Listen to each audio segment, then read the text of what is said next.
네, 하나님께서는 때를 정하시고 일하시는 것을 알게 됩니다. 무슨 말인가 하면 주님께서 십자가에서 죽으실 때를 아무렇게나 되는 대로 정하신 것이 아님을 알게 됩니다. 바로 오늘 기록하신 대로 이 성경의 시점, 그때의 6월절로 정하셨습니다. 십자가 지시는 날을요. 그래서 예수님께서도 이제 때가 된 것을 아셨다고 이야기합니다. 자, 그러자 주님께서 하시는 일은 무엇인가 하면은 이제 때가 되었을 때 주님께서 하시는 일을 잘 보십시오. 오늘 말씀을 보니까 자기 사람들을 사랑하시되 끝까지 사랑하셨다, 이렇게 말씀하십니다. 과연 이것이 무슨 뜻이겠습니까? 우선 여기서 중요한 것은 자기 사람들입니다. 우선은 이 자기 사람들이란 12사람으로 12제자로 보입니다. 그런데 가만히 생각해 보면 이 마가 요한의 다락방 거기에서 12명이나 되는 사람들이 6월절 식사를 하실 때 반드시 수발드는 사람들도 있었을 것입니다. 그러니까 마가 요한의 다락방으로 알려져 있는데 마가 요한의 그 집에 있는 여성들, 우리 제자였을 것이라고 우리가 생각할 수 있고요. 주님을 따라다니는 많은 여인들이 있었습니다. 그 여인들도 이렇게 지금 큰일이 있으니까 와서 도와라, 이렇게 돼서 같이 일했을 수도 있습니다. 우리가 교회에서 일하는 것처럼요. 그러니까 그 여인들을 생각하면 우선 막달라 마리아를 떠올릴 수 있고요. 누가복음 24장을 보면은 부활절 아침 무덤 앞에서 누구누구 있었다고 합니까? 요한나, 야고보의 모친 마리아, 그리고 다른 여자들도 있었다고 합니다. 마가복음 16장에서는 살로메라고 하는 여자가 있었다고 합니다. 이런 사람들이 자기 사람들이었을 것입니다. 그런가 하면 우리는 조금 더 확대시키면은 또 이 마가 요한의 다락방에서 성령 세례를 받을 때, 성령이 강림하실 때 120명이 있었습니다. 또 부활하신 주님 40일 동안 계실 때 부활하신 주님을 동시에 목격한 사람들이 500명이 있었다고 고린도전서 15장은 기록하고 있습니다. 이런 사람들이 주님에 가까운 자기 사람들이었을 것입니다. 갈릴리에서는 5,000명을 5병여로 먹이셨지만은 십자가 지실 시점에 자기 사람이라고 할 수 있는 사람들은 이런 사람들이었을 것입니다. 주님께서는 이 가까이 있는 사람들을 사랑하신 것입니다. 당시에 예루살렘 성내만 봐도 수만 명이 거기를 다니고 있었을 것입니다. 그러나 그렇게 많은 사람들 중에서 일부만이 자기 사람들이셨습니다. 즉 12명에서 한 500명 정도 되는 사람들, 이런 사람들이 자기 사람들이었습니다. 이것은 놀라운 진리를 우리에게 알려줍니다. 우리에게도 적용시켜 보십시오. 이 세상에 이 시점에 수많은 이 세상 사람들이 있습니다. 그래서 우리 스스로에게 묻게 됩니다. 나는 예수님의 사람인가? 이렇게 묻게 됩니다.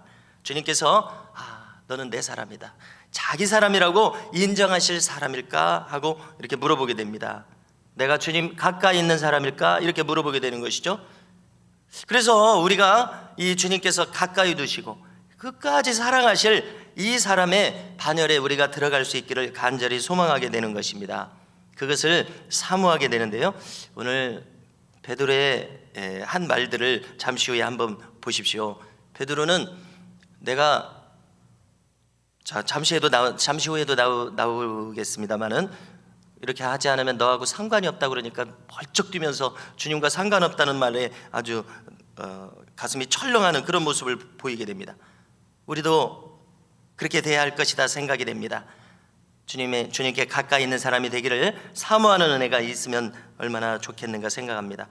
자, 이와 같이 주님께 점점 가까이 오는 사람이 있습니다. 우리에게 적용해 볼 때도요, 그런가 하면 주님에게서 튕겨나가는 사람이 있습니다. 그런데 생각해 보시면 너무나 단순합니다. 왜 주님께 가까이 갑니까? 다른 이유가 없습니다. 아주 단순한 이유입니다. 주님이 좋으니까 가까이 가게 되는 것입니다. 그렇지 않습니까? 인간의 감정은 간단합니다. 자기가 싫으면 안 갑니다. 그러나 자기가 좋으면 갑니다. 지극히 단순한 원리인데요, 우리가 점점 주님께 가까이 가는 사람들이 될 수 있기를 소망하는 겁니다. 2절에 들어가자마자 벌써 여기 보십시오. 저 반대편 극에 가 있는 사람이 나옵니다. 누굽니까? 가룟 유다입니다.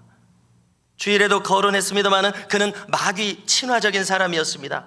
마귀의 소리가 들리는데 길이 나 있습니다. 여러분 생각해 보니까요, 그렇죠? 왜 그렇게 되었습니까? 마귀에게 길을 열어주니까 그렇습니다. 계속 헌금하면서 돈을 훔쳐가지 않았습니까? 진작에 길을 열어줬습니다. 그러니까 길이 났습니다. 우리말로요. 그의 마음에 예수를 바려는 생각을 집어넣었습니다. 자, 주님께서 이 자기 사람들을 사랑하신 구체적인 표현이 저녁 식사 때 나오고 있습니다. 그것은 세족식으로 나타났습니다. 이날은 목요일이고 이 저녁 식사라는 것은 유월절 식사죠. 이 저녁에 또 이 식사 이 일이 마친 다음에는 밤새껏 기도하러 가셔서 겟세마네에서 기도하십니다. 새벽에 체포되십니다. 자, 이 마지막 시간에 또 사도 요한은 이 다락방에서 하신 말씀을 아주 길게 이렇게 기록했습니다. 아마 이 적은 것 같습니다. 그러니까 제가 마틴 루터를 그 논문을 쓴다고 공부했는데요. 마틴 루터는 수도원이었던 곳을 이제 그 수도원을 그만두게 하고 거기 이제 자기 신학생 제자들을 쭉 키웠습니다. 마틴 루터 사모님이 굉장히 고생을 많이 했습니다. 그런데 아침마다 저녁마다 식사를 할 때 이 탁자에 제자들과 쭉 앉아서 식사를 하는 겁니다. 그러면은 그 식사 때 제자들이 궁금한 걸 막 물어보는 겁니다. 그러면 또 어떤 제자는 그걸 또 다 적어요. 그래서 탁상 담화라는 이렇게 또 두꺼운 책이 있습니다. 평생 아침 저녁으로 식사하면서 마틴 루터가 제자들하고 이야기한 걸 적는 제자가 있었기 때문에 이게 책으로 나와 있는 겁니다. 한국말로도 번역이 되어 있습니다. 여러분, 이 사도 요한이 이 마지막 시간에 그 긴 주님의 말씀을 남긴 것은 아마 사도 요한이 적지 않았을까? 이런 생각을 또 이렇게 해보게 되는데요. 아무튼 이 마지막 시간에 주님께서는 제자들의 발을 씻기십니다. 주님의 섬김이란, 끝까지 사랑하신다는 사랑이란 이렇게 발을 씻기시는 모습으로 지금 나타나고 있습니다. 발은, 그 사람들은 먼지투성이 발이 된다고 하지 않습니까? 사람들의 가장 더러운 부분을 닦아주시는 모습으로 나오고 있습니다. 자, 목자들이 치는 양은 더럽다고 하지 않습니까? 손이 많이 간다고 합니다. 심지어 아침에 변을 잘 누게 하라고 항문까지 자극해 주는 일을 하는 것이 목자의 일이라고 합니다. 목회자가 이렇게 해야 할 것입니다.